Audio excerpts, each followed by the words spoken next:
ನಾಡಿನ ಸಮಸ್ತ ಗೌರವಾನ್ವಿತ ಅಧಿಕಾರಿ ವರ್ಗದವರಿಗೂ ಹಾಗೂ ಗುರುಬಳಗದವರಿಗೆ ನಮಸ್ಕಾರಗಳು.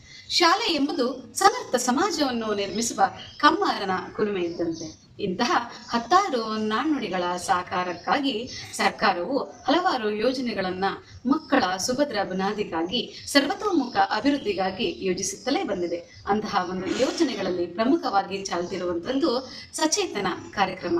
ಮಂತ್ರ ಫಾರ್ ಚೇಂಜ್ ಎನ್ನುವ ಸಂಸ್ಥೆಯು ಸಮಗ್ರ ಶಿಕ್ಷಣ ಕರ್ನಾಟಕ ಹಾಗೂ DACRT ಹಾಗೂ ಶಿಕ್ಷಕರ ಸಹಯೋಗದೊಂದಿಗೆ ವಿನೂತನವಾಗಿರುವ ಆಯೋಜಿಸಿರುವ ಕಾರ್ಯಕ್ರಮವೇ ಸಚೇತನ ಕಾರ್ಯಕ್ರಮ. ಪ್ರಾರ್ಥನಾ ಅವಧಿಯಲ್ಲಿ ಮಕ್ಕಳ ಕಲಿಕಾ ಪೂರಕವಾಗಿ ಶೈಕ್ಷಣಿಕ ನಾಯಕತ್ವವನ್ನು ಬೆಳೆಸುವ ಯೋಜನೆಯಾಗಿದೆ.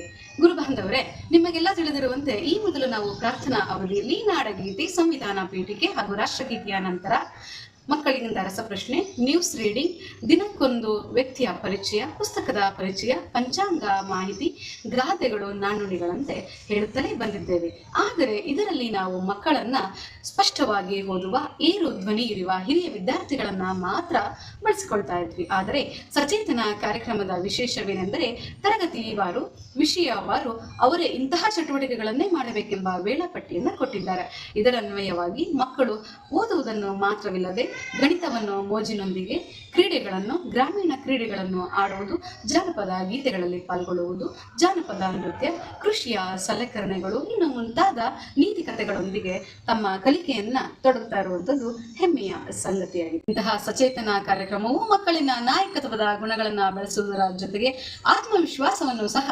ಮೂಡಿಸುತ್ತಲಿದೆ. ಜೊತೆಗೆ ಮಕ್ಕಳು ನಿರ್ಭಯವಾಗಿ ವೇದಿಕೆಯಲ್ಲಿ ಮಾತಾಡುವುದಕ್ಕೆ ಇದು ಒಂದು ಅಡಿಪಾಯವನ್ನ ಆಗುತ್ತಿದೆ. ಬೆಳೆಯುವ ಪೈರು ಮೊಳಕೆಯಲ್ಲಿಯೇ ಎಂಬಂತೆ ಮಕ್ಕಳಿನ ಅಂಜಿಕೆ, ಒಂದು ನಿರಾತಂಕ ಹಾಗೂ ಹೆದರಿಕೆ, ಒಂದು ನಾಚಿಕೆಯನ್ನ ದೂರವಾಗಿಸುವಲ್ಲಿ ಈ ಸಚೇತನ ಕಾರ್ಯಕ್ರಮವು ಪ್ರಥಮ ಹೆಜ್ಜೆಯಾಗುತ್ತದೆ ಅಂತ ಹೇಳಲಿಕ್ಕೆ ತುಂಬಾನೇ ಹೆಮ್ಮೆ ಅನಿಸುತ್ತದೆ. ಇಂತಹ ಒಂದು ಸಚೇತನ ಕಾರ್ಯಕ್ರಮವನ್ನು ಯಶಸ್ವಿಯಾಗಿ ಎಲ್ಲ ಶಾಲೆಗಳಲ್ಲೂ ಕೂಡ ನಾವು ಮಾಡುತ್ತಲಿದ್ದೇವೆ ಹಾಗೂ ಮಾಡುತ್ತೇವೆ. ಈ ಒಂದು ಅವಕಾಶಕ್ಕಾಗಿ ಧನ್ಯವಾದಗಳನ್ನ ಹೇಳ್ತಾ, ರಂಜಿತಾ ಗೋಪಿ, ಸಹ ಶಿಕ್ಷಕರು, ಸರ್ಕಾರಿ ಹಿರಿಯ ಪ್ರಾಥಮಿಕ ಶಾಲೆ ಬೇಲಿಮಲ್ಲೂರು, ಹೊನ್ನಾಳಿ ತಾಲೂಕು, ದಾವಣಗೆರೆ ಜಿಲ್ಲೆ. ಧನ್ಯವಾದಗಳು.